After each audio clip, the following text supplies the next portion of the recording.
ክርስቶስ የአብርሃም ልጅ ተብሎ ገድሉ፣ ድርሳኑ፣ ወንጌሉ፣ ተአምሩ ሲነበብበት ያ ቃል ነው ስንጠመቀው የሚፈውስ። ጧት ውሃ እንደሚቀዳ እንዲገባችሁ ነው። ዘመኖቻችን ስንቶች ነበሩ። የምንጠጣው ውሃ ድምፅ ሳይሰማ ነበር ይዘውት የሚመጡ ግን በጸጥታ ንጹህ ውሃ።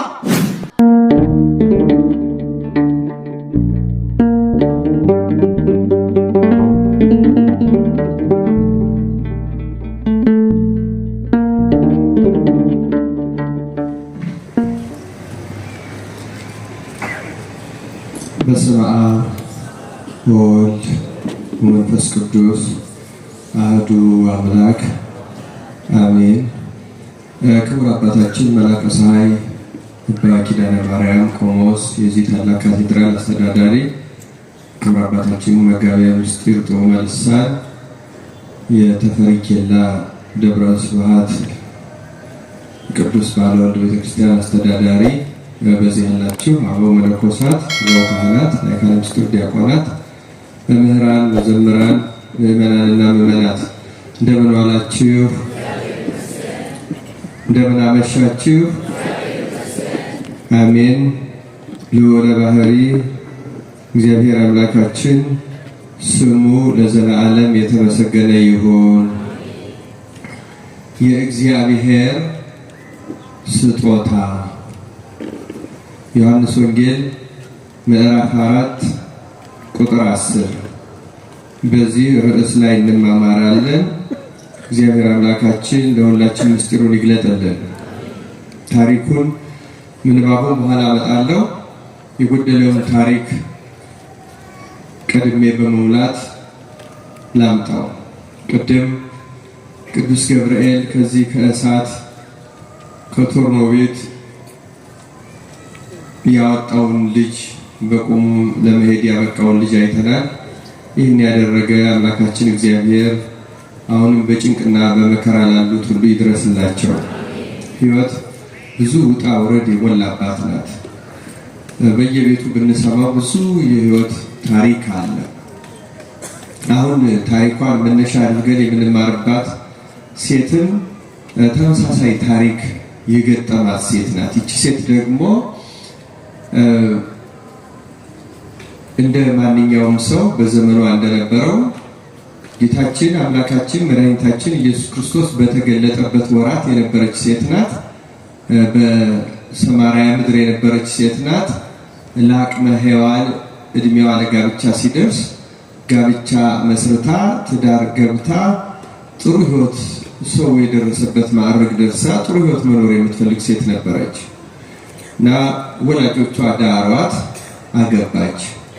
የሰርጓ ዕለት ግን ድንገተኛ ሐዘን ተፈጠረ። ሰርጓ ሲደረግ ውሎ ማታ የዛኑ የሰርጓ ዕለት ባሏ ሞተ። የሰርግ ዕለት ባል ወይም ሚስት ሲሞቱ ሐዘኑ ምን ያህል ከባድ ሊሆን እንደሚችል መረዳት አያቅተንም አይደለም? ሰርገኛው ሳይመለስ ደስታው ሳያበቃ የሰርጉ ድግስ ዕቃ ሳይመለስ ወደ ለቅሶ ሲቀየር እንዲህ ያለ ከባድ ሐዘን በጣም አስደንጋጭ ነው እና አስደንጋጭ ስለሆነ ብዙ ጊዜም ስለማያጋጥም ታዘነላት፣ ተለቀሰላት፣ ሰዎች ሁሉ አዘኑላት። ተረጋጋች፣ ሰው ናት። እንባዋን አበሰች፣ ሐዘኗን ረሳች። አሁንም ተስፋዋ እንደገና ባላግብታ የተደላደለ ኑሮ ወይም ሰው የሚኖረው ኑሮ መኖር ነበር። ስለዚህ ስርዓቱን ጠብቃ አገባች። እንደገና ስርዓቱን ጠብቃ ማለት በመጽሐፍ ቅዱስ ሕግ የሚኖሩ ሰዎች ሐዘን በገጠማቸው ጊዜ ወንድ ሚስቱ ብትሞትበት ሴት ባሏ ቢሞትባት አያደርገውና እንዲሁ በዘፈቀደ ደግሞ ማግባት ቢፈልጉ በዘፈቀደ አያገቡ። አሁን በክርስትና ወንዶች በጣም ከቸኮሉ ከ10 ወር በኋላ ነው እንጂ ከ10 ወር በፊት ማግባት አይችሉም። ሴቶች ደግሞ ከ1 ዓመት በኋላ። ይህን ስርዓት ጠብቃ ገባች። አሁንም ግን ያልታሰበ አደጋ ገጠመና የዛው የሰርጓ ዕለት ሁለተኛውን ባል ሞተባት። ይሄ ደግሞ የባሰ ያሰቅቃል። እንዴት ያለ ገጠመኝ ነው! እንዴት ያለ ህይወት አጋጣሚ ነው ያሰኛል። አሁንም ተለቀሰላት፣ ተደነገጠ፣ ተሳቀቀው። ቤተሰብ ይሳቀቃል፣ ይደነገጣል፣ ያስባል፣ ይጨነቃል። አሁን ወደ ሶስተኛው ሲመጣ ግን ጭንቀት ይጨምራል አይጨምርም? አሁን ደስታ አይደለም የምትጠብቀው። ደስታና ሀዘን አንድ ላይ መጠበቅ እንደምትጠብቅ መገመት እንችላለን። ማንም ሰው አያድርግበትና እንዲህ ያለ ነገር ቢገጥመው ማግባትም አስፈሪ ነው፣ አለማግባትም አስፈሪ ነው። ሰቀቀን የሆነ ህይወት ምንድን ነው የሚገጥመው? እንኳን ሁለቴ የገጠመው አንድ የገጠመው ይጨነቃል፣ ይረበሻል። ግን ደግሞ ሰው ናት። በዚሁ በትዳር ህይወት የመኖር ፍላጎት አላት።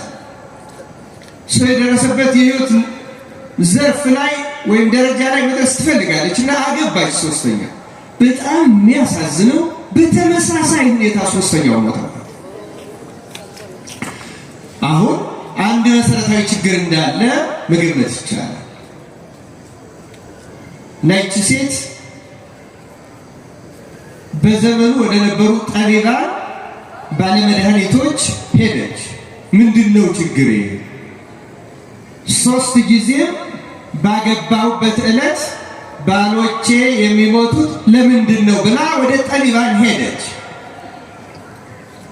እና ጠቢባኑ ችግሩ ይሄ ነው ይላሉ። የመሰላቸው የገባቸው መድኃኒት የሚሉትንም ደግሞ አደረጉላት። ትንሽ ተስፋ አደረገች። መድኃኒት አስደርጋ ወይም መፍትሄ አግኝታ መቼስ ሰው ተስፋ አይቆርጥምና ሐዘኑ መከራው ከባድ ቢሆንም እንደገና 4ኛ ጊዜ ባላገባች። አሁንም ግን የባለ መድኃኒቶች መድኃኒት የጠቢባን ጥበብ ችግሯን ሳይፈታላት ፈተናዋን ሳያርቅላት ቀረና ለ4ኛ ጊዜ ባሏ ያገባቸው በተመሳሳይ ሁኔታ ሞተ። አሁን ራሱ እናንተ ሀዘናችሁ ይቀንሳል። አሁን ድምጻችሁ የመጀመሪያውና የመጨረሻው አሁን አንድ አይደለም። ምክንያቱም እኛ ራሱ በዘመኑ ባንኖር ትርጉሙ ይጠፋናል፣ ማዘን እናቆማለን። እሷ ግን ሀዘን የሚያዝንላት ብቻ አይደለም የምታጣው፣ ተገልብጦ እንደገና ሌላ ፈተና ይመጣባታል። በነገራችሁ ላይ እንደገና 5ኛ አግብታ 5ኛው ቦታባታ ተመሳሳይ ሰው አሁን እሷን 5 ባላታ የተጎዳች ህይወቷ ዝብርቅርቆ ይወጣ በጭንቅና በመከራ ውስጥ የምትኖር አድርጎ ሳይሆን የሚቆጥራት እንደገና ማህበረሰቡን ገዳይ አድርጎ ደግሞ ይቆጠራት። 5 ባሎቿን የበላች ወግታ የገደለቻቸው ምናልባትም የእነዚያ ባሎቿ ቤተሰቦች ደግሞ የበለጠ ሊጠሯት ይችላሉ። እቺ መናጢ ሰው መስላል እሷን አግብቶ ወንድሜ ሞተ፣ ልጄ ሞተ፣ ምኑ ደግሞ ይኖር? ምን አይነት ኖሮ የምትኖር ይመስላችኋል እቺ ሴት? እግዚአብሔር እንዲህ ያለውን በእውነት በጆሮአችን አያሰማል። በመጽሐፍ ቅዱስ ልክ እንደዚህ ሌላ አንዲት ሴት አለች። መጽሐፈ ጦቢት ላይ ያለች ሳራ ወለተ ራጉኤል የምትባል እሷም 7 ወንዶች የሞቱባት።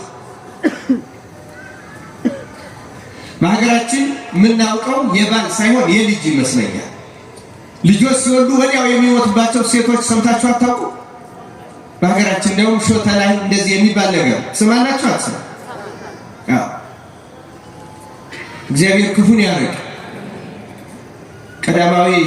ግርማዊ ቀዳማዊ አፄ ኃይለ ሥላሴ እናታቸው እንደዚህ የሚወልዷቸው ልጆች በሙሉ የሞቱባቸው ናቸው። እና አፄ ኃይለ ሥላሴ እንዴት እንዳደጉ ታውቃላችሁ?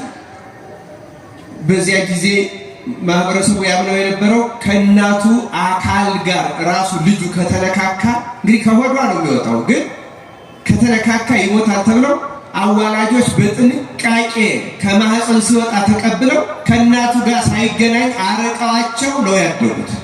አፄ ኃይለ ሥላሴ እናታቸው ነው ያውቁ። ከዚያ ከሳቸው በኋላ ከ2 ዓመት በኋላ እንደገና ሌላ ልጅ፣ ከዚያ በፊት ከሳቸው በፊት ያሉት በሙሉ ሞተዋል። ከሳቸው በኋላ ያለ ሌላ ልጅ ሲወልዱ እንዲወለዱ እንዳሉ እናታቸው ሕፃኑ ሞቱ። ስለዚህ አፄ ኃይለ ሥላሴ ታላቅም ታናሽ ይላቸው ከቅርቡ ከኛ ለመናገር ማለት በሕይወት ታሪካቸው ስናይ እንዲህ ያለ ታሪክ ሀገራችን ነው። እና እቺ ሴት እንደዚህ ያለ ከባድ ጭንቅ ፈተና ገጠማት። ስለዚህ ከሰው ራቀች። ሰው በሚገኝበት ቦታ አትገኝም። ምክንያቱም የሚያገኛት ሁሉ ይጠቋቆምባታል፣ ያሽሟጥጣታል፣ ይሰድባታል፣ ወይ ይፈራታል፣ ወይ ይናገራታል። ፈተና ውስጥ ነው። የዛሬ 2000 ዓመት በፊት ምን አይነት የተመሰቃቀለ ህይወት የምትኖር? አሁን አንዳንዶቻችን ይህን ህይወት እኮ የፈተና ነው፣ እንደዚህ ገጥሞኝ ልንል እንችላለን። እንደዚህ ያለ ገጥሞ ሊሆን ይችላል አይመስለኝም። ምናልባት ከዚህ በላይ የሚገጥመው ደግሞ ሊኖር ይችላል። ግን ክርስቲያኖች አስተውሉ፣ ለሁሉ የራሱ መፍትሄ አለ እና የሚገርማችሁ ደግሞ ሌላ ፈተና አለባት። ፈተናው ምንድን ነው? አሁንም ባህል ያስፈልጋታል። እንዴት ትኖር? ማግባትም አይቻል ሆነ፣ ያለ ባል መኖር ከባድ ነው። ሲጨንቃት ከአንድ ሰው ጋር ተነጋገረችና ከአንድ ወንድ ጋር ግን በሰው ፊት በአዋጅ በህግ ሳይጋቡ በድብቅ ሊገናኙ፣ እሱም ሚስቴ ናት ላይ እርሷም ባሌ ነው ላትል የድብቅ ስምምነት ተስማምተው ልትኖር ጀምራ ነበረ እና እንዲህ አድርጋ ግን ሰው እንዳያገኛት ስትል በዘመኑ ከሰው የሚያገናኛት በሙሉ በጥንቃቄ እየራቀች ስትኖር ውሃ እንዳሁኑ በቧንቧ ባልነበረበት ጊዜ የግድ እንደ ሀገራችን አሁን በአብዛኛው ገጠር እንዳለው ወደ ወንዝ ወይም ደግሞ እንደዚህ በረሃማ አካባቢ ሲሆን የጉድጓድ ውሃ ነው የሚቀዱት። የጉድጓድ ውሃ ሄደው ይቀዳሉ። ለበዛ ሰማርያ ቀድሞ አባታችን ያዕቆብ የቆፈራት ጉድጓድ ነበረች። እዛች ሄደው ነው የሚቀዱ ለረጅም ዘመን። በእስራኤል ባህል ልክ እንደ ኢትዮጵያ ባህል ውሃ የሚቀዳው በገጠር ጧትና ማታ ነው። በአብዛኛው ጧት ነው። እንዲያውም ወፍ ሳይጮህ ቀደም ብሎ ይቀዳል። በተለይ የጸበል ከሆነ ደግሞ ቀደም ምንም ወፍ ሳይጮህበት ያስገርማል። አሁን ዝም ብሎ ባህል ሊመስላችሁ ይችላል፣ ግን በጣም አስገራሚ ነው ይህ ባህል ራሱ። ክርስቲያኖች አሁን በሳይንስ ውሃ ሚሞሪ እንዳለው የአንጎላችን ራሱ የአእምሯችን 90% ውሃ እንደሆነ ይነገራል። እና ታውቃላችሁ የጃፓን ሳይንቲስቶች ምርምር አድርገው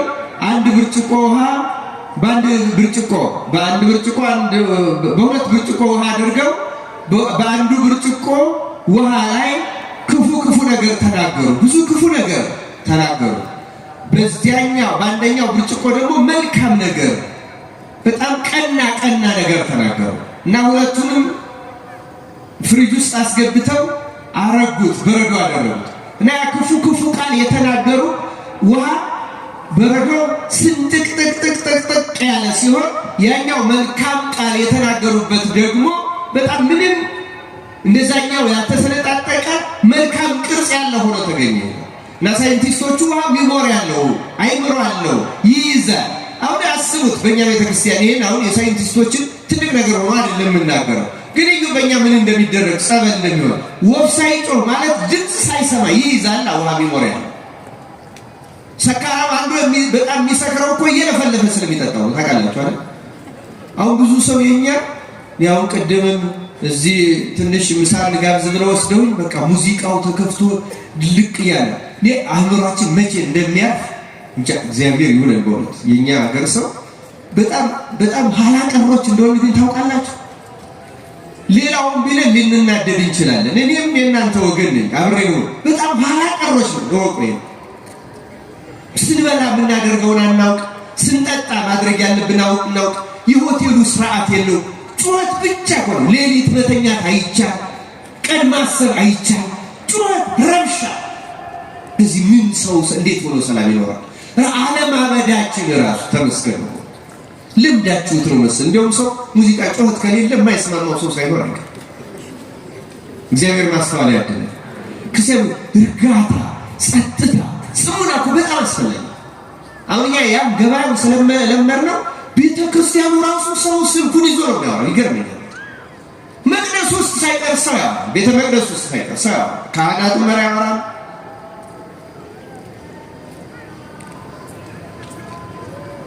በግብፅ ቤተ ክርስቲያን እዛ አሜሪካን ሀገር ሄጄ ሳይ ዲያቆናቷና እኔ ልጆቹ ስለማያስችላቸው ልክ ጫማ አውልቀን እንደምንገባው እነሱ ደግሞ የሚቀሙት ስልክ ነው። ስልክ ይዞ መግባት አይቻልም። የትም ሀገር በሰለጠነ ሀገር እንኳን ቤተ መቅደስ ውስጥ ስልክ ማናገር ቅዳሴ ጸሎት ኮኑሯል። እየተጎበኘ አይቻልም። እንኳን ስልክ ማናገር ከሚጎበኘው ጋር ማውራት አይቻልም። ያ የእግዚአብሔር ቤት ነው። መላእክት የሚያመሰግኑበት ነው። ክርስቶስ መስዋዕቱን የሚያሳርግበት ነው። ታውቃለህ? ስርዓት ጩኸት ያነሳሁት በውሃው ነው። እንግዲህ ለምን ጧት ውሃ እንደሚቀዳ እንዲገባችሁ ነው። ዘመኖቻችን ስንቶች ነበሩ የምንጠጣው ውሃ ድምፅ ሳይሰማ ነበር ይዘውት የሚመጡ ግን በጸጥታ ንጹህ ውሃ ጥራቱ ብቻ አይደለም ድምፅ ያልረበሸው ወፍ ያልጮኸበት ምንም ያልሆነ ውሃ እንደሚያመጡ ታውቃላችሁ። ለዚህ ነው ለጸበልም ሲቀዳ በሌሊት ወፍ ያልጮኸበት ምንም የሆነ ከዚያ ይመጣና ማን ይነበብበታል? ገድሉ፣ ድርሳኑ፣ ወንጌሉ፣ ተአምሩ ሲነበብበት ያ ቃል ነው ስንጠመቀው የሚፈውሰው። አሁን ስንጠመቅ መለፍለፍ፣ አጥማቂውን መለፍለፍ የለፍላፍ ይዘን ነው። እግዚአብሔር ይታረቀን ነው። እስኪ ጸጥ ማለት እስኪ እኔ እኮ አንዳንዱ ሰው አፋችን ምን እንደሚበላ የማይችል ሰው እኮ አለ ታውቃላችሁ አይደል? ዝም ብሎ ካልተናገረ ሆዱን የሚቆርጠው ሰው። እኔ እንደው የድሮ አንድ ተረት ማውቀው አለኝ። አንድ እንደዚህ ምንም እንደው ከጎኑ ከተቀመጠው ካላለ የማይችል ሰው አለ እና አንድ ምስጢር አሳዩት። እንደ አንድ ነገር ካየ ሳይተነፍስ ማያደርስ ንጉሱ ለካ እጁ ሽባ ኖሮ ተደብቆ ነው የሚኖረው። ይሄን ያያል የንጉሱ አገልጋይ ኖሮ እና ወዲያው ንጉሱ ይችን ትንፍስ ብታረጋት እገልሃለሁ። ሰውየው ደግሞ መተንፈስ የለመደ ምን ይሁን አረ ቆረጠኝ ይላል። ቢተነፍስ ሊሞት ነው። ዝም እንዳይል ቸገረው። ልማዱ መንገር ነው ያየው ሁሉ መንገር። እስኪ ማንናገረው ነገር ይኖራል። ክርስቲያኖች ወደ ሌላ ጉዳይ ገባው። በኋላ ምን እንዳደረገ ታውቃላችሁ? ሰው እንዳይሰማበት ባዶ ሜዳ ሄዶ መሬት ንጉሱ አንድ እጃቸው ሽባ ነው ብሎ ተነፈስኩት ብሎ ተገላገለ። ምክንያቱም ሰው ቢሰማበት ሊገደል ነው። ካልተነፈሰው ደግሞ ሊሞት ነው። የማይችል ሰው አለ ለመሬት እንዲሆን የሚናገር። እግዚአብሔር ማስተዋል ያደለ። የጥንት ውሃ እንደዚህ በስርዓት የሚቀዳው ያልሆነ ሰው ድምፅ ጸጥ ብለው ነው። ሴቶቹ ራሱ ሳይነጋገሩ አጥነውቃቸውን በስነ ስርዓት ሴቶቹ ስሙ ይሆን እና በእስራኤል ባህል እንደዚህ ጧት ነው የሚቀዱት። ቀን ላይ ፈጽሞ ውሃ ለመቅዳት አይታሰብም። እንዲያውም ቀን በእስራኤል ባህል የውሾች ሰዓት ይባላል። ውሻ ፀሐይ መጥቶት ሲደክመው እያለከለከ ምላሱን አውጥቶ ሮጦ ሄዶ ወንዝ ጠጥቶ ስለሚመለስ ቀን ከቀዳች ይቺ ከውሻ ጋር የምትቀዳ ተብላ ትሰደባለች። ማንም ሴት ቀን አትቀዳ። እንዲህ ባለበት ሰዓት ግን ይቺ 5 ባሎች የሞቱባት ሴት ከመጨነቋ ሰው ከመጥላቷ ከመፍራቷም የተነሳ ቀን በውሻ ሰዓት በቀን ውሃ ልትገዳ ወደዚያ ውሃ ጉድጓድ ሄደች። እሷ ያን ያደረገችው ለምንድን ነው? ማንም አያየኝም፣ በቀትር ማንም አይወጣም አያገኘኝም። ስለዚህ ብቻዬን ሂጄ ሰቀቀን ውስጥ ስለምትኖር ተመልከቱ። የሚያገኛት ሰው ምን እንደሚያሰማ ታውቅ ስለምትጨነቅ እግዚአብሔር ግን ያለው ጭንቀት ይጠብቃል ማለት። ምን አይነት አስጨናቂ ህይወት ኖር ይሆን? የሰው ድምፅ ስትሰማ ኮሽታ ባየ እንዴት ትሸበር ይሆን? እግዚአብሔር እንዲህ ያለው ጭንቀት ውስጥ የሚኖሩትን ሰዎች ይዘንላቸው መፍትሄውን ይስጣቸው ነው። ስለዚህ በሰዎች አትፍረዱ። ሰዎች ምን እንደገጠማቸው አላውቅም። እና በዚህ ጊዜ ነው እንግዲህ በቀትር ብቻዋን ውሃ ልትቀዳ ወደ ጉድጓድ በሄደችበት አንድ ሰው መጣባት። ያ ሰው ማን ነው? አሁን በንባብ አሰማቸዋለሁ። ጧፍ የምታዞሩትን በዚህ በፊት ለፊት አትምጡ። እሺ፣ አሁን ማን ይመስላችኋል? አሁን አነብላችኋለሁ። ዮሐንስ ወንጌል ምዕራፍ 4 ቁጥር 7 ጀምሮ ከሰማርያ አንዲት ሴት ውሃ ልትቀዳ መጣች። ኢየሱስም ውሃ አጠጭኝ አላት። ደቀ መዛሙርቱ ምግብ ሊገዙ ወደ ከተማ ሄደው ነበርና፣ ስለዚህ ሳምራዊቲቱ አንተ የይሁዳ ሰው ስትሆን ሳምራዊት ሴት ከመሆን ከኔ መጠጥ እንዴት ትለምናለህ? አለችው። አይሁድ ከሳምራውያን ጋር አይተባበሩም ነበርና። ኢየሱስም መልሶ የእግዚአብሔርን ስጦታና ውሃ ጠጭኝ የሚልሽ ማን መሆኑንስ ብታውቂ አንቺ ትለምኚው ነበርሽ፣ የሕይወትም ውሃ ይሰጥሽ ነበር አላት። ሴቲቱም ጌታ ሆይ መቅጃ የለህም፣ ጉድጓዱም ጥልቅ ነው። እንግዲህ የሕይወት ውሃ ከወዴት ታገኛለህ? በእውኑ አንተ ይህን ጉድጓድ ከሰጠን ከአባታችን ከያዕቆብ ትበልጣለህን? ራሱም ልጆቹም ከብቶቹም ከዚህ ጠጥተዋል አለችው። ኢየሱስም መልሶ ከዚህ ውሃ የሚጠጣ ሁሉ እንደገና ይጠማል። እኔ ከምሰጠው ውሃ የሚጠጣ ሁሉ ግን ለዘላለም አይጠማም። እኔ የምሰጠው ውሃ በእርሱ ውስጥ ለዘላለም ሕይወት የሚፈልቅ የውሃ ምንጭ ይሆናል እንጂ አላት። ሴቲቱም ጌታ ሆይ እንዳልጠማ ውሃም ልቀዳ ወደዚህ እንዳልመጣ ይህን ውሃ ስጠኝ አለችው። ኢየሱስም ሂጂና ባልሽን ጠርተሽ ወደዚህ ነይ አላት። ሴቲቱም መልሳ ባል የለኝም አለችው። ኢየሱስ ባል የለኝም በማለትሽ መልካም ተናገርሽ። 5 ባሎች ነበሩሽና አሁን ካንቺ ጋር ያለው ባልሽ አይደለም። በዚህስ እውነት ተናገርሽ አላት። ሴቲቱ ጌታ ሆይ አንተ ነቢይ እንደሆንህ አያለሁ። አባቶቻችን በዚህ ተራራ ሰገዱ፣ እናንተም ሰው ሊሰግድበት የሚገባው ስፍራ በኢየሩሳሌም ነው ትላላችሁ አለችው። ኢየሱስም እንዲህ አላት፣ አንቺ ሴት እመኚኝ፣ በዚህ ተራራ ወይም በኢየሩሳሌም ለአብ የማትሰግዱበት ጊዜ ይመጣል። እናንተስ ለማታውቁት ትሰግዳላችሁ። እኛ መዳን ከአይሁድ ነውና ለምናውቀው እንሰግዳለን። ነገር ግን በእውነት የሚሰግዱ ለአብ በመንፈስና በእውነት የሚሰግዱበት ጊዜ ይመጣል፣ አሁንም ሆኗል። አብ ሊሰግዱለት እንደነዚህ ያሉትን ይሻልና። እግዚአብሔር መንፈስ ነው፣ የሚሰግዱለትም በመንፈስና በእውነት ሊሰግዱለት ያስፈልጋቸዋል። ሴቲቱም ክርስቶስ የሚባል መሲህ እንዲመጣ አውቃለሁ፣ እርሱ ሲመጣ ሁሉን ይነግረናል አለችው። ኢየሱስም የምናገርሽ እኔ እርሱ ነኝ አላት። በዚያ ጊዜ ደቀ መዛሙርቱ መጡና ከሴት ጋር በመነጋገሩ ተደነቁ። ነገር ግን ምን ትፈልጊያለሽ ወይም ስለምን ትናገራታለህ ያለ ማንም አልነበረም። ሴቲቱም እንስራዋን ትታ ወደ ከተማ ሄደች። ለሰዎችም ያደረግኩትን ሁሉ የነገረኝን ሰው ኑና እዩ፣ እንጃ እርሱ ክርስቶስ ይሆንን አለች። ከከተማም ወጥተው ወደ እርሱ ይመጡ ነበር ይላል። ስለ ቃሉ የአምላካችን የእግዚአብሔር ስሙ የተመሰገነ ይሁን። አያችሁ፣ ሴት በዚያ በጭንቅ ሰዓት ሳለች ቀትር ሆኖ ምግብ ሊገዙ ደቀ መዛሙርቱ ሲሄዱ ጌታ ወደ ሴቲቱ ሄደ። ዛሬም ወደሚጨነቁት ክርስቶስ ይሄድላቸው። ወደምንጨነቀው ሁሉ፣ ወደምናለቅሰው ሁሉ፣ በእውነት ወደምናስበው ሁሉ፣ ለቤተሰብ ለራሳችን ክርስቶስ ወደኛ ሕይወት ይምጣ። በእውነት እሷ ግን ወደ ባለመድኃኒቶች ስትሄድ እንዴት ወደ ክርስቶስ መሄድ አቃታት? አያሳዝናችሁም ክርስቲያኖች? አንዳንድ ጊዜ ሰዎች ብዙ ይደክማሉ። ቋጠሯቸውን ለመፍታት ችግራቸውን ለማራቅ ወደ ብዙ ቦታ ይደክማሉ። ብዙ ሰዎችን ያማክራሉ፣ ጠቢባን ጋር ይሄዳሉ፣ ዘመድ ጋር ይመክራሉ። ክርስቶስ ግን ይረሱታል። አይገርምም? እሷ ረሳችው፣ እሱ ግን ብቻዋን ሳለች ወደ እሷ ሄደ። ብቸኝነት ባጠቃኝ ጊዜ ክርስቶስ አይለይም። በእውነት ብቻዋን ሳለች።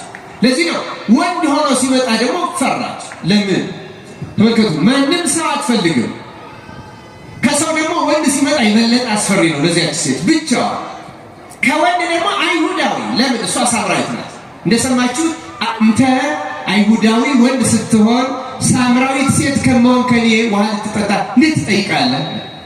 ለምን? አይሁድ ሳምራውያን ይልቋቸዋል፣ ይጸየፏቸዋል፣ ይጠሏቸዋል። ጥላቻቸው እንዲያውም ወሰን የለም። ወንጌል ላይ ብዙ ታሪኮች አሉ። ሰዓቱ ላለማባከን ብቻ እዘለዋል። በጣም አይሁድ እና ሳምራውያን፣ በተለይ አይሁድ ሳምራውያን እጅግ ነው የሚጠሏቸው። ለምን? የሉቃስ ወንጌል ምዕራፍ 10 ላይ ስትመለከቱ ያ የደጉ ሳምራዊ ታሪክ ላይ እኮ ሕግ አዋቂው ለዚህ መንገድ ላይ ወድቆ ለተደበደበው በሞትና በሕይወት ለወደቀው ማን ነው በጎ ያደረገለት ሲባል ሳምራዊው ነው ለማለት አልፈለገም። ምንድነው ብሎ የመለሰው? አንድ ሌዋዊ አንድ ካህን ወረደ፣ አይቶት ገለል ብሎ አለፈ። አንድ ካህን ወረደ፣ አንድ ሌዋዊ ወረደ፣ አይቶት ገለል ብሎ አለፈ። አንድ ሳምራዊ ግን ሲሄድ አይቶት መጣና አዘነለት።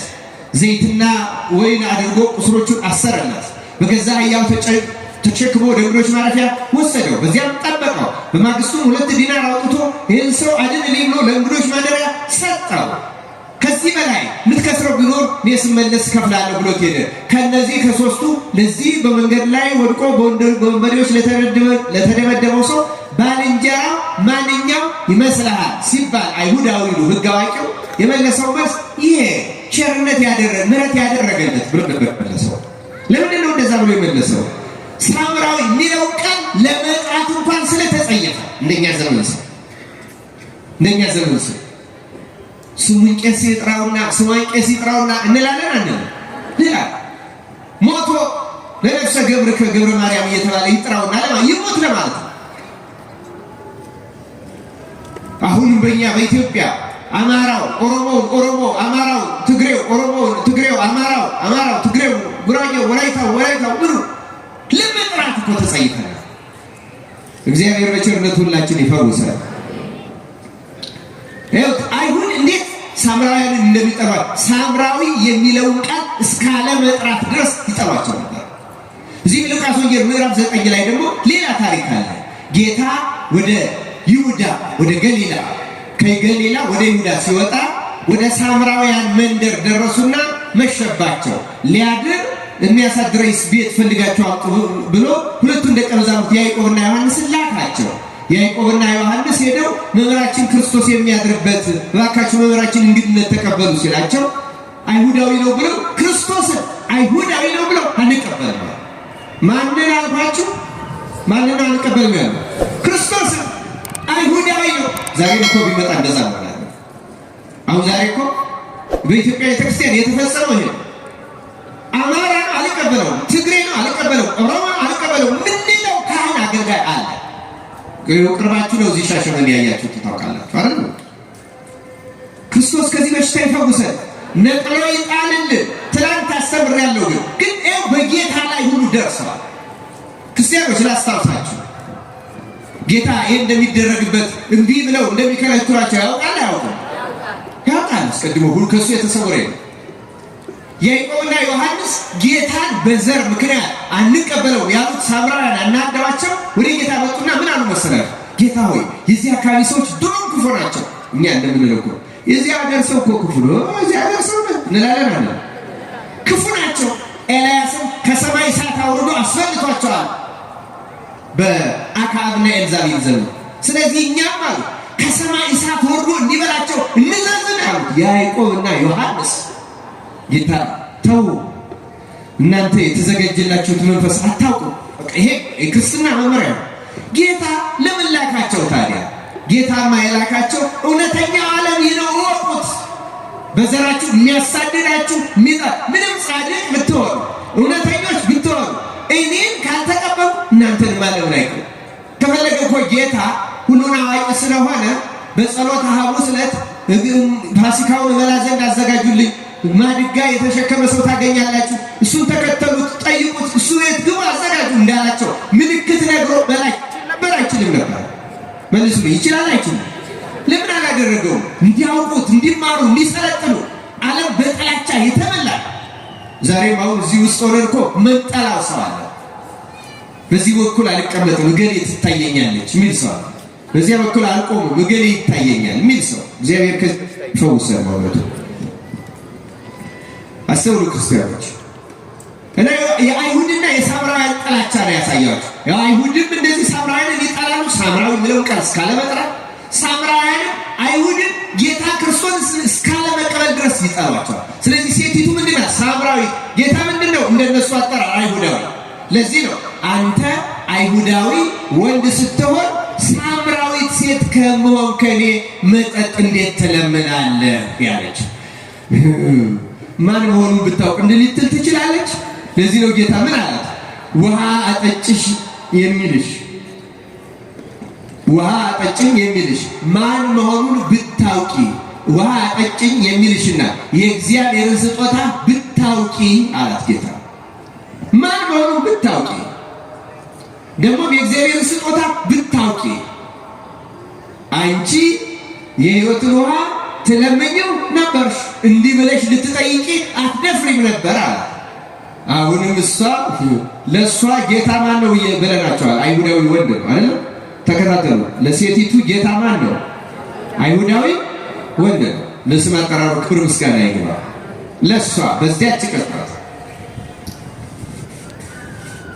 ትለምኚው ነበር የሕይወቱን ውሃ ይሰጥሽ ነበር ሲላት ብዙዎቻችን የሚገጥመን አለ። የምንማረው ትምህርት ያው ተፈጥሯዊ ነው። የምንረዳው እኛ ህሊና ውስጥ ባለ በቀደመ ዕውቀት ስለሆነ እንደ ቃሉ እንደተፈለገው ዓላማ ላንሰማው ላንረዳው እንችላለን። ነጭ ሴትም ውሃ ነው ምን አይነት የሕይወት ውሃ ነው አለችና እንዲህ አንተ ይህን ጉድጓድ ከሰጠን ከአባታችን ከያዕቆብ ትበልጣለህን? እርሱ ከብቶቹም ሚስቶቹም ልጆቹም ጠጥተዋል፣ አሁን የሉ ሞተዋል። ይህን ለዛውም ከዚህ እንኳን ልስጥሽ ብትል ጉድጓዱ ጥልቅ ነው። አንተ የምትሰጠኝ ውሃ ምን አይነት ውሃ ነው አለች። ጌታ መለሰላት፣ ከዚህ ውሃ የሚጠጡ ሁሉ እንደገና ይጠጡ ዘንድ ይጠማሉ። እኔ ከምሰጠው ውሃ የሚጠጡ ግን እንደገና ይጠጡ ዘንድ አይጠሙም አላት። ውይ እንደዚህ የሚገላግሉዋል አለች። እቺ ሴት ታውላያችሁ አንድ የጠጥታ ቁጭ ልትል ውሃ መቅዳት ነው በቀትር ያስመጣት። ስለዚህ ምን አለች ሴቲቱ? ጌታ ሆይ እንዳልጠማ አለች ውሃ ልቀዳ ዳግመኛ ወደዚህ ጉድጓድ እንዳልመጣ እዚያው ቤቷን ዘግታ ቁጭ ልትል ነው በብቸኝነት። እባክህ ይህን ውሃ ስጠኝ አለች። አነጋገሯ ያሳዝናል፣ ከችግሯ የተነሳ ነው። ግን ደግሞ መንፈሱ ትክክል አይደለም። ምንድነው መንፈሱ?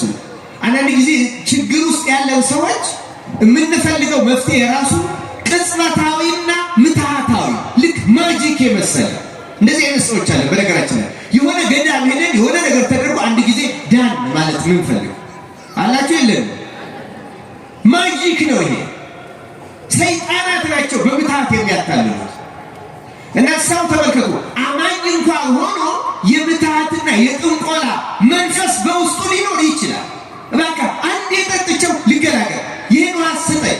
ማጂካል የሆነ ትሪትመንት ፈልግ፣ እንደ ምትሃታዊ የሆነ ፈውስ፣ ምትሃታዊ የሆነ መፍትሄ፣ ምትሃታዊ መድኃኒታዊ አጋንንታዊ የሆነ መፍትሄ ፈልግ። እባክህ አንዴ ቀጥ ይህን ነገር ስጠኝ። ብዙ ሰዎች እንደዚህ ችግራቸው አንዴ ቀጥ በሆነ ምክንያት ቀጥ እንደዚህ ያለ መፍትሄ ክርስቲያናዊ አይደለም። ክርስቲያኑ አይደለም። ለሃይማኖተኞች እንደዚህ አይሰራም። ለዚህ ነው ጌታ አላስደነገጣትም፣ ግን ቀስ ብሎ ውሃው ገና አልገባትም፣ ቀስ እያለ ነው እያቀረባት ያለ። እሷ እንዳሰበችው አይነት አይሁዳዊ ወንድ እንዳልሆነ ገና። ከዛ ምን አላት? አስቀድመሽ ይህን ውሃ ከፈለግሽ ሂጂና ባልሽን ጠርተሽ ነይ አላት። የዚች ሴት ታሪክ ነግሬያቸዋለሁ። የባል ጉዳይ ሲነሳ ያማል አያምም? ለዚች ሴት ቁስል ነው አይደለም? እንኳን እንዲህ ያለ ነገር እኮ ያለው አሁን እንደው እጮኛ እየያዘ ሁለቴ ያልሰመረለት ሰው ሶስተኛው ላይ እጮኛ እንዴት ናት ይባል መናገር ይፈራል አይፈራም? አስፈሪ ነው አይደል? አስፈሪ። ግን አይዟችሁ እንዳትፈሩ፣ አትቀያይሩ፣ ግን አትፍሩ። አይዟችሁ ሁለት ሶስት ድረስም አትጓዙ። በእውነት እግዚአብሔር እንግዲህ ለሁላችን ማስተዋሉ ያደረገ ትልቁ ያነሳሁት ጉዳይ አስጨናቂ ነገር ነው። ሂደሽ ባልሽን ጠርተሽ ነይ የሚለው ጥያቄ አስጨናቂ ነው እና ለሷ ባል አላት የላትም? ቅድም ታሪኳን ነግሬያቸዋለሁ። አላት የላትም? እስቲ ተናገሩ። ሁለቱንም ነው የሰማው። አላትም የላትም የምትለዋላችሁ አይደል? ሴቲቱ ምን አለች? ባል የለኝም አለች። ጌታ ምን አላት? ባል የለኝም በማለትሽ መልካም ተናገርሽ አለና 5 ባሎች ነበሩሽ፣ አሁን የሉም። አሁን ያለው ባልሽ አይደለም አለ። እንዴ አሁን ያለው አለ አለ። እንደገናስ ባልሽ አይደለም አለ የለም? አለ የለም። አሁን እኛም ተወዛገብን አይደለ? ለምን ነው ጌታ እንደዚህ ያላት? ቅድም ነግሬያቸዋለሁ አይደለ? ባሌ ነው ላትል ሚስቴ ነው ላይላት በድብቅ የተስማማቸው። ስለዚህ ጌታ የድብቅ ሕይወቷን ነው የነገራት። አለሽ ግን ደግሞ ብትጠየቂ የለኝም እላለሁ፣ አንተም የለኝም በል ተባብለሽ ተስማምተሽ ስለጀመርሽው ቃል ኪዳንሽን ጠብቀሽ የለኝም በማለትሽ መልካም ተናገርሽ። የለኝም እላለሁ ብለሽ ነበረ፣ እንደገባሽ ቃል የለኝም ብለሻል፣ ቃልሽን ጠብቀሻል፣ በዚህ መልካም ተናግረሻል። ግን አለ አላት። የዚህ ጊዜ ሴቲቱ ልቧ ደነገጠ። የደበቀችው የሕይወቷ ክፍል ወጣ። በዚህ ጊዜ ምን ብላ መለሰች? ጌታ ሆይ አንተ ነቢይ እንደሆን አያለሁ። ማን እንደሆን ካለች መጀመሪያ ውሃ ጠጪ ሲላት ማን ነበረ ያለችው? አንተ አይሁዳዊ ወንድ ስትሆን አሁንስ ማን እንደሆን ያለው አለች። ከምልልሷ አይሁዳዊ ወንድ ከሚለው አንድ ደረጃ ተሻገረችና ነቢይ እንደሆን አያለሁ። እናንተ ሰው ሊሰግድበት የሚገባ ቦታ በኢየሩሳሌም ነው ትላላችሁ፣ አባቶቻችን ግን በዚህ ተራራ ሰገዱ አለችው። ምን ማለት ነው? በብሉይ ኪዳን በእስራኤል ስርዓት መሰረት ቤተ መቅደሱ አንድ ቦታ ላይ ነበረው፣ ኢየሩሳሌም ብቻ። በቀሪው የእስራኤል አውራጃዎችና ወረዳዎች ምኩራብ ይሰራል እንጂ መቅደስ አይሰራም ነበር። የሁለቱን ልዩነት ማወቅ አለባችሁ ክርስቲያኑ። በየአውራጃው ያለው ምንድነው ብያቸዋለሁ? ተናገሩ። ምኩራብ። ቤተ መቅደስ አንድ ብቻ። አሁን ለምሳሌ አይሁድ በአሁኑ ጊዜ በምድር ላይ መቅደስ የላቸው። ያ የሶሎሞን ቤተ መቅደስ ፈርሷል። ኢየሩሳሌም የነበረው በላዩ ላይ መስጊድ ተሰርቶበታል። የአላቅሳ መስጊድ መቅደሱ ቦታ ያ ስለሆነ አሁን ኢየሩሳሌም ጦርነት የሚካሄድባት ውዝግብ ያለባት አንዷ ከተማ ናት።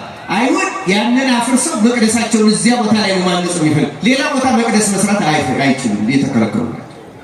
ስለዚህ መቅደሱ ኢየሩሳሌም ስለነበረ በኦሪቱ ደግሞ ወንድ ልጅ የሆነ እድሜው ከ12 ዓመት በላይ ከሆነ በዓመት 3 ጊዜ ከየአውራጃው ኢየሩሳሌም ሄዶ መስዋዕቱን ማቅረብ አለበት።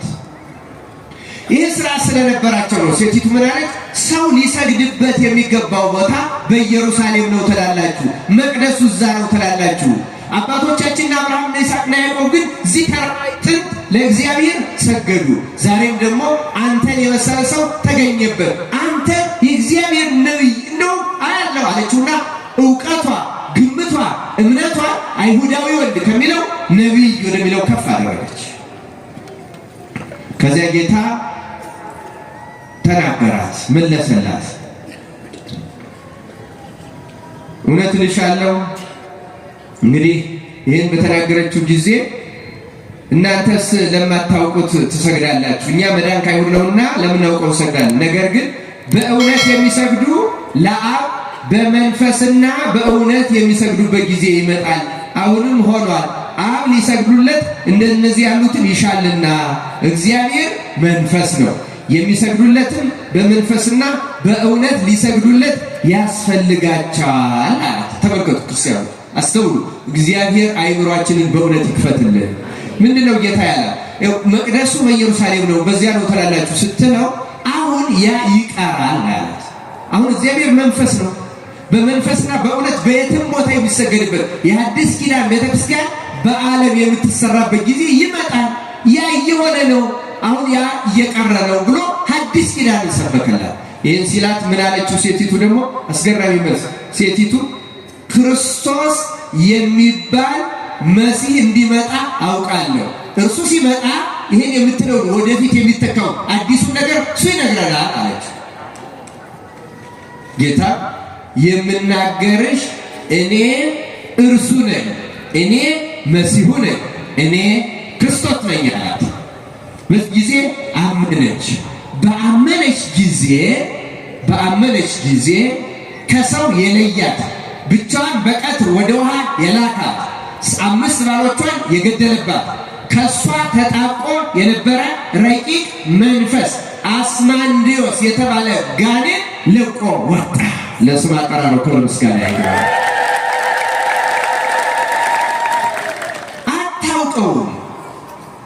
አታውቀው ግን ተመልከቱ ክርስቲያኖች፣ አንድ መሰረታዊ ነገር እንድትይዙ ፈልጋለሁ። ሴቲቱ ተፈወሰች። ከዚያ በኋላ ፍርሃቷ ለቀቃትና እንስራዋን ትታ ወደ የት ሄደች? ወደ ከተማ። አያችሁ፣ ጭንቀት ውስጥ የከተታት በዘመናዊ ቋንቋ ዲፕሬሽን ውስጥ የከተታት ከሰው የለያት ባሎቿን የገደለባት ያው ሁሉ ሕይወቷን ያመሰቃቀለው ክፉ መንፈስ ነበረ። ጠቢባን ሊያውቁት ያልቻሉ፣ ባለመድኃኒቶች ሊያገኙት ያልቻሉ፣ ግን ሁሉን የፈጠረ ሁሉን የሚገዛ ሁሉን የትኛውን የረቀቀው በሽታ የሚፈውስ መድኃኔዓለም ክርስቶስ ባገኛት ጊዜ ግን ፈወሳት። የፈወሳት ግን ዝም ብሎ አይደለም። የትኛው ደረጃ ላይ ስትደርስ ነው የተፈወሰችው? መሲህ ክርስቶስ እንደሆነ ምን ስታውቅና ስታምን። ተመልከቱ። መጀመሪያ ማን አለችው? አይሁዳዊ ወይ። ሁለተኛ ማን እንደሆነ ካያለው አለችው። ተናገሩ። ነቢይ። አሁን ሶስተኛው የትኛው ደረጃ ደረሰች? መሲህ ክርስቶስ። አያችሁ፣ ሰዎች የሚፈወሱ እውነተኛው እውቀትና እምነት ላይ ሲደርሱ ይፈወሳል። ለምንድን ነው እውቀትን የጨመርከው ልትሉ ትችላላችሁ። ምክንያቱም በወንጌል በእምነትህ ተፈወስክ ነው የሚለው። እንደ እምነት ይሁንልህ አይደለም ያላቸው ነው አይደለም። ሰይጣን ሲያስስተን ብዙ ቅዱሳን ሊቃውንት እንደሚናገሩት መጀመሪያ የሚሰጠን የተሳሳተ እውቀት ነው። ለዛ እኮ ነው ሴቲቱ የተሳሳተ እውቀት ነበራት። እውቀቷ ምንድን ነው? አይሁዳዊ ወንድ ስትሆን አይተራ አይሁዳዊ ወንድ ነበር እንደ ጌታ ነበረ አይደለም። ሰይጣን እንዴት እንደሚያስፈልዩት ለእኛ የሚመስለን ለአይምሯችን የሚስማማ ለእውቀታችን የሚስማማ ለልምዳችን የሚስማማ ትክክል የሚመስል ነገር ግን ስህተት የሆነ እውቀት ያስይዛል። አሻሻለችው። ነቢይ እንደሆነ አያላ አሁንም ገና ከነቢያት አንዱ አይደለም ጌታ። ልክ እንደ ማንኛውም ነቢይም አልነበረ። ለዚህ ነው ጌታ አስተውሉ፣ አሁንም አልፈወሳትም። አይሁዳዊ ወንድ ስትለው አልፎ እንግዲህ ተመልከቱ። የሕይወትን ውሃ ያቺ ሴት 5 ባል ያገባችው ምን ፈልጋለሁ ብለናል? ሕይወት ነው አይደለም የፈለገችው? ነው አይደለም? ሕይወት ነው የፈለገችው፣ ኑሮ ነው የፈለገችው።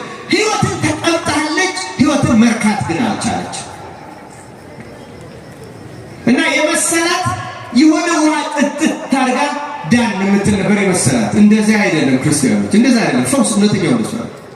አንዳንድ ጊዜ እኮ እንደዛ እንፈልጋለን። የሆነ ነገር ተደርጎ የሆነ ወይ ተዳሰን ወይ ተቀብተን የሆነ ነገር የእግዚአብሔርን ማዳን ግን አስተውሉ ክርስቲያኖች። አብዛኛው መድኃኔዓለም ክርስቶስ ዛሬ በወንጌል ከተነበበው በዚህ ሲወለድ ጀምሮ እውር ከሆነው ሰው በቀር ከሱ በቀር እሱን ጭቃ ለውሶ ግንባሩ ላይ የአይን ቅርጽ አውጥቶ ሂድ ሰሌውን ታጠብ ብሎ አድኖታል። ይሄም የተደረገው አይሁድ ግዘፈ ልብ ስላላቸው ደንዳኖች ስለሆኑ አዳምን በእጁ ያበጃጀው እሱ ራሱ መሆኑን ለማሳየት ያን የቀዳማው አዳም አካላትን፣ ቅርጽን፣ ሕዋሳትን በእናት ማህፀን የሚሰራው እሱ መሆኑን ለመግለጽ ነው እንጂ ለጌታ አስፈልጎት አይደለም። ለማለት ልትድን ትወዳለህ አይደለም ያለው? አዎ ተነስ፣ አልጋህን ተሸክመህ ሂድ እኮ ነው።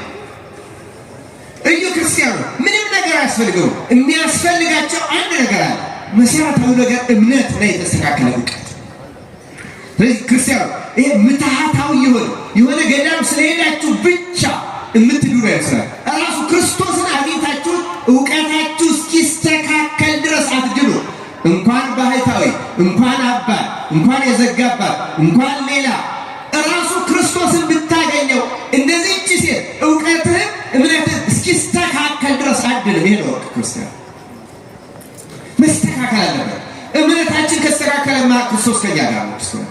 እውቀታችን ከተስተካከለ ግምታችን ይሄ በሚመስለን መኖር ካቆ እንደ ቅዱሳት መጻሕፍት ምስጢርና ቃል ከሄድን ግን ድህነታችን እበራችን ላይ ምትሃታዊ በሆነ መንገድ አለ። እውነተኛ ምንም ነገር ኩልል ያለ ግን መዳኗን ሳታውቀው እኮ ነው ሄደች። እስኪ የት አለ ውሃው ልጠጣ እኮ አላለች። እቃው መቅጃው የሚለው ጉድጓዱ ጥርገው ረሳችው፣ ዳነች፣ ተፈወሰች። ሄደ። የእኛንም የሁላችን ድነት ክርስቶስ እንደዚህ ያደርግልን። ሳታውቁት ትድናላችሁ ክርስቲያኖች። ሳታውቁት መቼ እንደሆነ ሳትለዩት እግዚአብሔር ድንቅ ማዳን ያደርግላቸዋል። አሁንም ለሚጨነቁት ሁሉ ይህንን ያደርግልን። በጣም በጭንቀት ላሉት ብዙ ሰው በጭንቀት አለ። በተለይ በውጭ ሀገር የሚኖሩ ወገኖቻችን እዚህ ያለው ሰው የሚጠብቀው ነገር ያስጨንቃቸዋል፣ ኑሯቸው ያስጨንቃቸዋል፣ ህይወታቸው ያስጨንቃቸዋል። ብዙ ጭንቀት አለባቸው። መድኃኔዓለም ክርስቶስ በቸርነቱ ይድረስላቸው። እኛም እንዘንላቸው፣ እንጸልይላቸው በጭንቀት ላሉት ክርስቲያኖችና መጀመሪያ ያላትን ነው ርዕስ ያደረግናት። ምን ብታውቂ ነበር ያላት? ውሃ ጠጭኝ የሚልሽና ማንን? የእግዚአብሔርን ስጦታ። አሁን ውሃ ጠጭኝ ያላት ማን መሆኑን አወቀች አላወቀችም? አወቀች። መጨረሻ ልክ ስታውቅ ቀዳቸው። አያችሁ፣ ብታውቂ የህይወት ውሃ ይሰጥሽ ነበራል። ልክ ስታውቂ የህይወት ውሃ አገኘች። ነቢይን አለችው፣ ገና አልደረስሽም። መሲህ ክርስቶስ እንደሚመጣው እሱ እኔ ነኝ። ልክ ይህን ስታውቅ ተፈወሰ። እኛ መሲህ ክርስቶስን በህይወታችን ለማወቅ ያብቃል። ልክ ነው። በስብከት እናውቀዋለን፣ ሲነገር እናውቀዋለን። በህይወታችን ግን ብዙዎቻችን አናውቀውም። ገና በእውነት ለመናገር አናውቀው። ክርስቶስ ሁሌ የምናገኘው ሁሌ ቤተ መቅደስ አለ። ለዛ ኮሮ ስርዓት እንያዝ ምን ያለ አይመስልንም። የሚታዩን ቄሶች ብቻ ናቸው። የሚታየን ጳጳሱ ብቻ ነው። የሚታየን አገልጋይ አይናችን ቢበረግን ክርስቶስ አለ። ታውቃላችሁ አለ እኮ 2 ወይም 3 በስሜ ብትሰበሰቡ እኔ የት እገኛለሁ ነው ያለው አለ። ግን አይሰማንም። እርሱ እንዳለ እኮ አይሰማንም። ልቡናችን ገና የራቀ ነው። ገና ሩቅ ነው። ለእኛ እንደ አንድ አይሁዳዊ ነው። ለእኛ አንድ ሰባኪ ብቻ ነው የሚታየን። ለእኛ ዘማሪ ብቻ ገና ሩቅ ነው። እግዚአብሔር ልቡናችንን ያቅርብልን። ክርስቲያን ያን ጊዜ እንፈወሳለን። ትተነው ነው የምንሄደው። ይዘን የመጣነው ሁሉ ለሴት ትተነው እንሄዳ አግኝተን እሱ ስታገኝ ውሃውን ረሳች፣ ስራው ታዋች፣ ወደ ከተማ የሸሸችውን ጠራችሁ። ኑ የነጋ ያደረኩት ሁሉ የነገረኝ በእውነት እሱ መሲህ ክርስቶስ ነው ኑ እዩ አለች። መጡ፣ ተሰበሰቡ። ያችን ገዳይ የሚሏትን የሚሸሿትን በተፈወሰች ጊዜ ሰሟት፣ ተከተሏት፣ መጡ። ክርስቶስ ሰሙት። በኋላ ጠየቀቻቸው። አዎ አንቺ ስላልሽ ብቻ አይደለም፣ እኛ ደግሞ አይተናል። እሱ ክርስቶስ የዓለም መድኃኒት እንደሆነ አውቀናል። ወደዚህ ደረጃ ለመድረስ አምላካችን ያውቃል።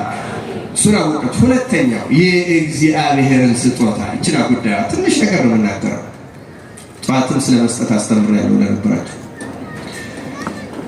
አሁን ይቺ ሴት የእግዚአብሔርን ስጦታ አገኘች አላገኘችም? ግን ከማግኘቷ በፊት ተጠየቀች።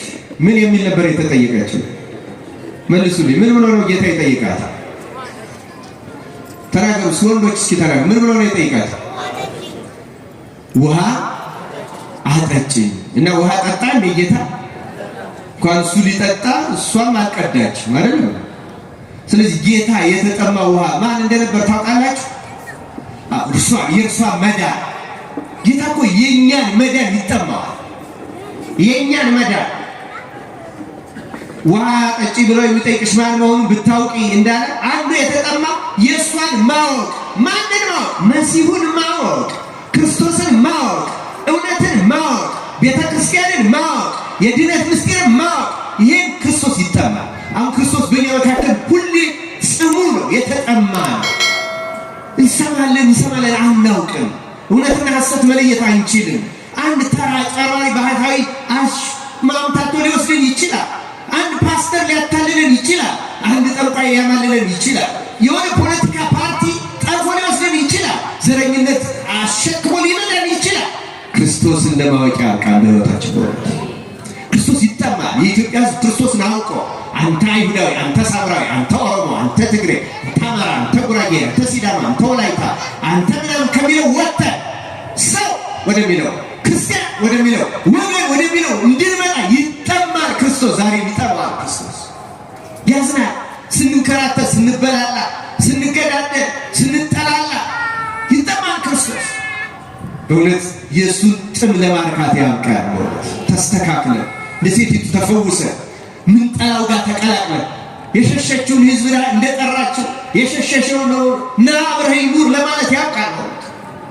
ኑ አብረን እንኑር፣ ኑ አብረን እንብላ፣ ኑ አብረን እንጠጣ ለማለት ያብቃል። መድኃኒዓለም ክርስቶስ የተጠማው ይሄ ነው። ክርስቲያኖች የተጠማው ይሄ ነው። እውነትን ማወቅ ማህበረሰብ ወይም በተለያየ ምክንያት እንዲህ ያለው ነገር ይፈጠራል።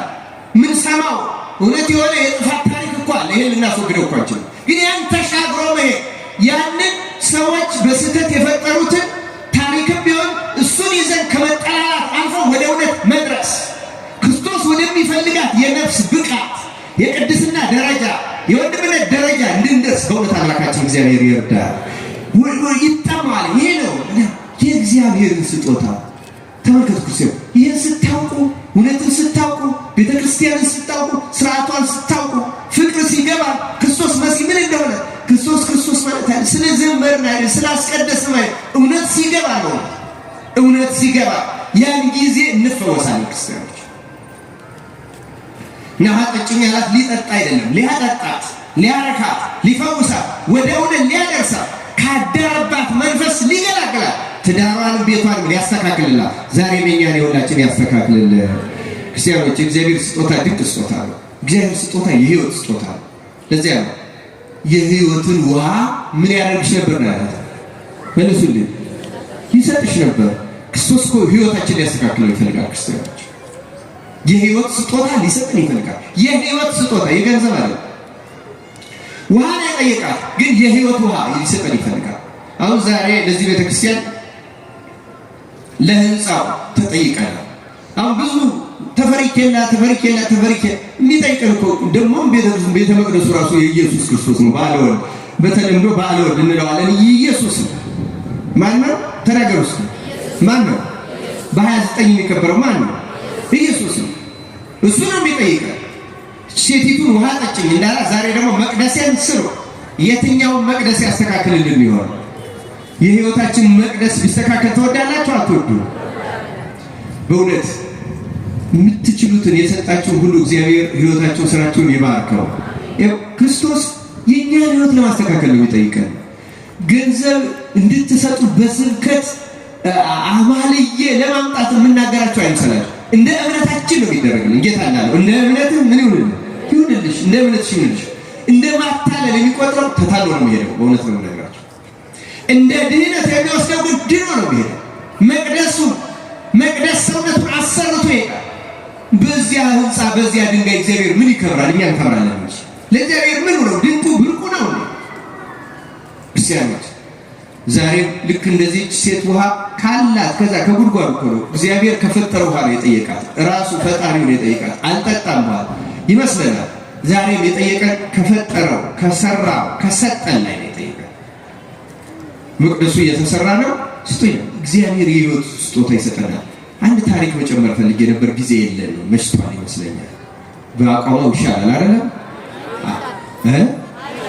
ኧረ ተው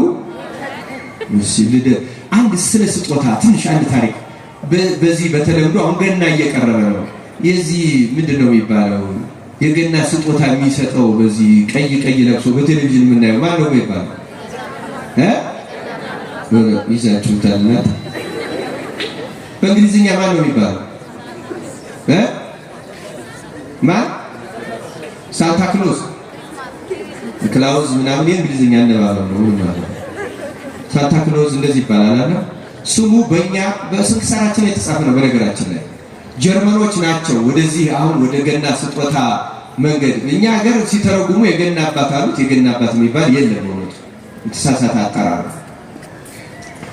ይሄ ሰው በእኛ በግዕዝ መጽሐፋችን በአማርኛ በስንክራ በተተረጎመው ስሙ ቅዱስ ኒቆላዎስ ይባላል። በእንግሊዘኛ ሴንት ኒኮላስ ግሪክ ውስጥ የምትገኝ ሜራ የምትባል ሀገረ ስብከት ሊቀ ጳጳስ ነበረ። 318 ሊቃውንት በኒቅያ ተሰብስበው አርዮስን ባወገዙ ጊዜ ከነዚህ ከተሰበሰቡት 318 ሊቃውንት አንዱ ነበረ። ማን? ቅዱስ ኒቆላዎስ። ስሙ ጥሩት እስኪ ማን ይባላል? እና ይሄንን ከመስጠት ጋር ምን አገናኘው ልትሉ ትችላላችሁ። ቅዱስ ኒቆላዎስ በሊቅነቱ እንግዲህ ከሰለስቱ ምዕት አንዱ ነው ብያቸዋለሁ። እዚህ የታኅሳስ ስንክሳር ውስጥ ታሪኩ አለ። ታሪኩ ማወቅ የሚፈልግ የታኅሳስ ስንክሳር ላይ ገብታችሁ ማግኘት ትችላላችሁ።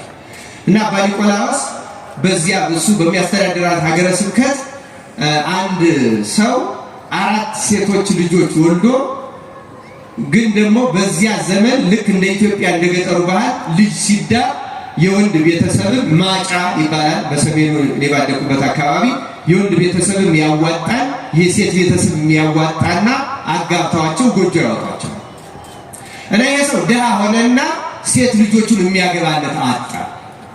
የሚያገባለት ሲያጣ አዝኖ እንደ አሁን እንግዲህ በዚያ ዘመን ተመልከቱ፣ አራተኛው ክፍለ ዘመን ላይ 318 ሊቃውንት የተሰበሰቡት 325 ዓመተ ምህረት ላይ አራተኛው ክፍለ ዘመን ላይ እንደ ሆቴል የሚመስል መመሸቻ የመሸታ ቦታ፣ መሸታ ማለት ማምሻ ቦታ ማለት ነው።